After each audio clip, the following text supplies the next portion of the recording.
2016 Kawasaki Z800 review. A street fighter by any other name is a sport bike sans fairings, clip-ons, and the full race tuck.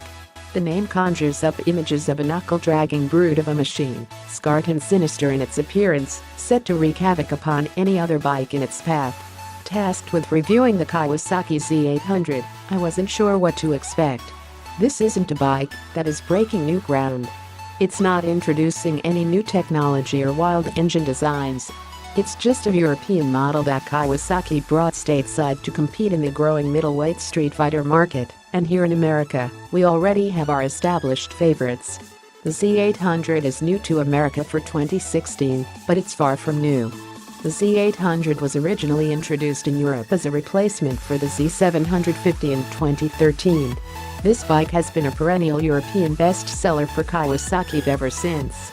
With the middleweight naked market heating up in America, Kawasaki has finally made the decision to bring the bike to the United States. And handled much more nimbly than I was expecting. I have multiple 500-plus pound bikes in my garage, and the Z800 feels lighter than all of them. It shares a similar geometry to that of its faster, fairer brother, the ZX6R. The Z800 has 24 degrees of rake with 3.9 inches of trail, placing it squarely in sport bike territory. The suspension is extremely capable for sporty street riding. The 41mm kit fork up front allowed for 4.7 inches of travel, while the rear monoshock provided 5.4 inches. Both are fully adjustable for preload and rebound damping, but at 205 pounds, I had no issues with the factory settings. I was impressed with the Dunlop Sport Max D214 tires. A 120/70 ZR17 and 180/55 ZR17, front and rear, warmed up fast and provided excellent grip in a variety of situations, including riding through the canyons in a huge thunderstorm, sunny California my ass. At 6 feet, 3 inches, I had no problem with the 32.8-inch seat height and found the ergonomics to be extremely comfortable. Shorter riders may not agree. Wide, low-slung handlebars replaced clip-ons found on a traditional sport bike and held me in a sporting tuck, but without causing discomfort for my wrists or lower back on all-day rides. I do not have the same positive sentiments about the seat. The dual, 4-piston Nissan calipers clamp down on 310mm rotors up front and provide solid, predictable brake feel. The foot pedal controlling the single-piston rear caliper and 250mm rotor could benefit from better response and feedback. The Z800 comes standard with ABS, which cannot be disabled. Kawasaki avoids the triple craze and sticks with an 806cc inline-4 engine in the Z800. While Kawasaki hasn't posted any official numbers, there are no known changes made from the European specs, which means it should be laying down around 110 horsepower and 60 foot-pounds of torque. The engineers sacrificed top-end ponies for more usable power delivery on the street. The Z800 derives a lot of its engine characteristics from a modified intake cam and a heavily tuned exhaust. The length of the headers, equalizer connections, and an internal exhaust valve all work together to offer up increased low to mid-range power from this engine. I like the fact that the headers remind me of the old 1970s Honda CB400F, and unlike the Z1000 and Ninja 1000 mufflers, the Z800's doesn't get in the way when I ride with the balls of my feet on the pegs. Official numbers be damned, the Z800 feels subdued, almost lazy, right out of the gate, but it picks up power evenly. Between 5,000 and 6,000 RPM, the engine begins to wake up, and by the time you're above 8,000 RPM it is beating its chest, howling all the way to the 12,200 RPM red line. While I am not typically a fan of inline-4s on the street, I had a surprising amount of fun with this bike. Picking up the Z800 from Kawasaki headquarters, I was immediately struck with how familiar it felt. There is almost no learning curve for this bike. The controls are simple and basic, the engine offers plenty of power for the street without being intimidating, braking is solid and predictable, and the riding position just feels right. Not so aggressive that it is uncomfortable, and not so lazy that it is, well, lazy.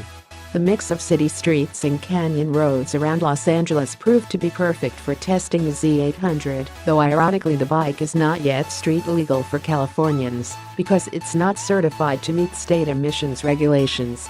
The upright position and smaller stature made lane splitting a breeze. The suspension soaked up potholes around the city as well as cracks in canyon roads. It's comfortable enough to handle day-to-day commuting while being aggressive enough to have fun on all the great mountain roads surrounding the city. I spent 2 solid days riding a Z800 down almost every canyon road north of Malibu. Apparently 55 degrees proved too cold for most Californian riders, and I had almost all of the roads to myself. It was like having my own personal racetrack with a view. I was immediately impressed with the competent suspension, while I quickly learned to keep the engine spinning above 6,000 RPM to be able to tap into its mid-range power. My daily commute from my hotel in Oxnard to our shoot locations in Malibu consisted of roughly 70 miles of scenic Pacific Coast Highway, round trip. I couldn't have asked for a much better office view for the week. In my 5 days with the Z800, I covered just over 1,000 miles. My final voyage with the Kawasaki reminded me how much fun lane splitting down the 405 freeway can be with the right bike. Returning to the airport in my rental Hyundai was miserable. The Z800 suspension stole the show. Normally, the stock suspension on a sub-$8,500 machine is low-hanging fruit for finding fault. That's not the case with this bike. The capability of the kid fork and shock is impressive. While I am sure it would do just fine on your local track, Kawasaki built this bike with street use in mind. The stock settings for preload and damping allowed me to traverse the gravelly, pitted California canyon roads with ease, while still providing confidence through aggressive corners. Commuting through downtown LA, the suspension absorbed all the bumps and bruises of a city landscape. I would be interested to try this bike on Philly's cobblestone streets. Overall handling was fantastic. The handlebars allowed superior leverage for the tight canyon roads, where the Z800 almost feels like a large supermoto. Despite its weight, the Z800 felt nimble. The Kawasaki had me riding fast, hard, and confidently in both the canyon corners and the city streets. These Dunlops are some of the most inspiring stock rubber I have ever dug into. My riding buddy and fellow Zillin, Matt Broughton, has been singing praises of Dunlop tires on the track for years. While he is specifically impressed with the Q3s, it is evident that Dunlop has shared some of their DNA with the Sport Max D214 tires. Normally, an inline 4 is not my favorite mill for the street, boasting big horsepower numbers from the top end while sacrificing low to mid-range oomph. The Z800 surprised me. I ended up liking this engine a lot more than I expected, mainly because Kawasaki does a great job of sacrificing top-end power for more usable mid-range torque out of the Z800's 860cc. While the engine will not overwhelm you from a launch, it spins up evenly and predictably with plenty of power for even the most advanced rider to have fun with. The fueling and throttle response were spot on. I like the fact that the Z800 still opens its throttle bodies via a steel cable, unlike the throttle-by-wire systems that are becoming the norm on so many bikes these days.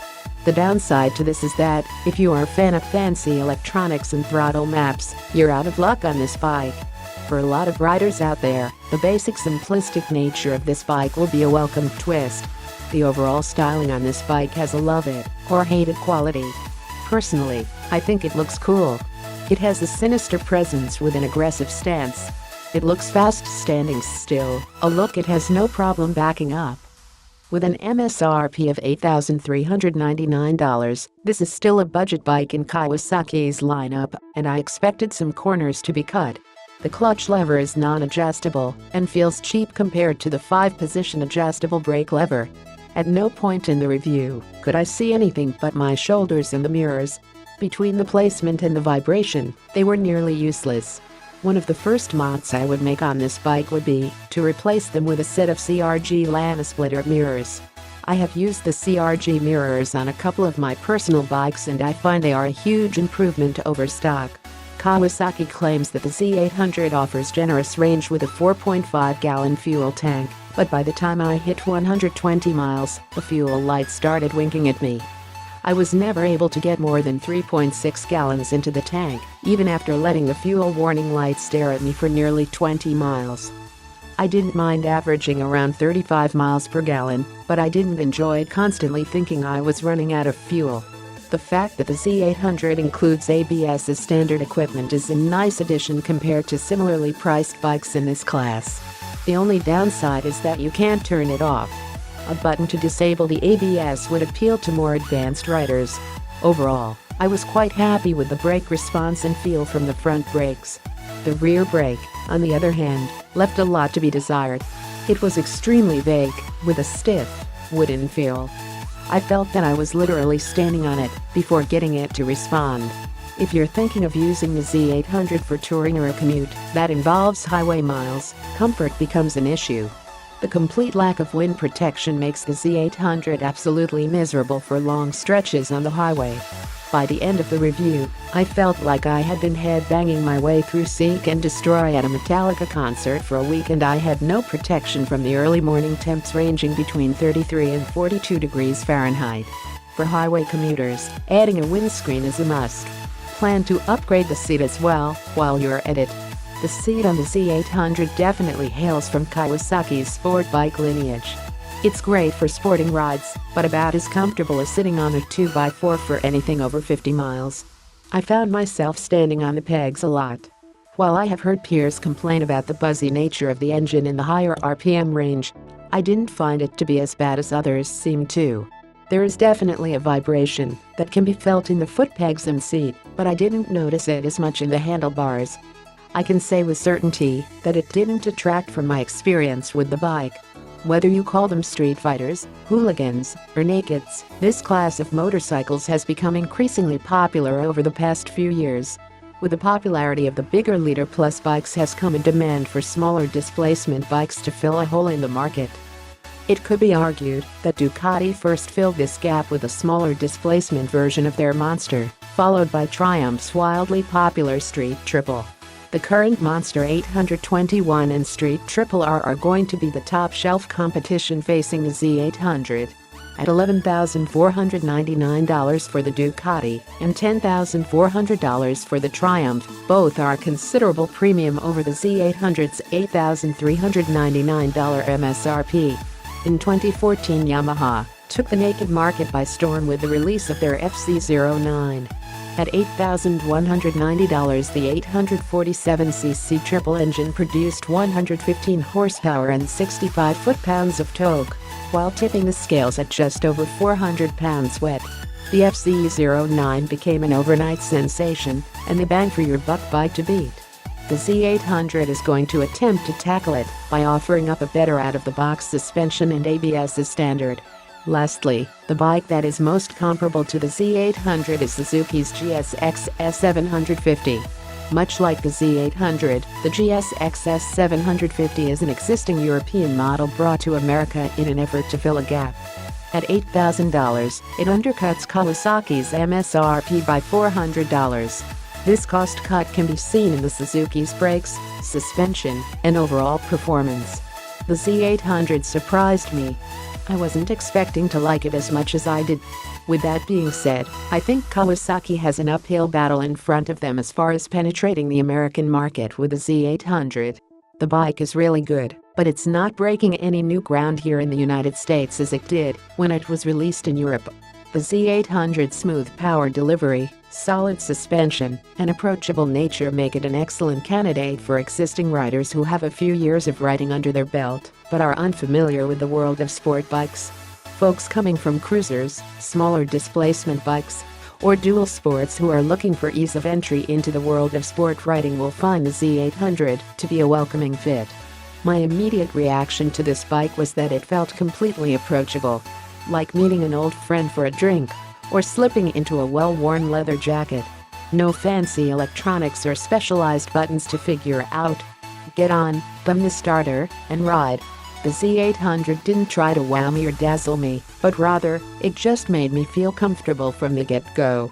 It's simple and fun, and gives the established American favorites a run for their money.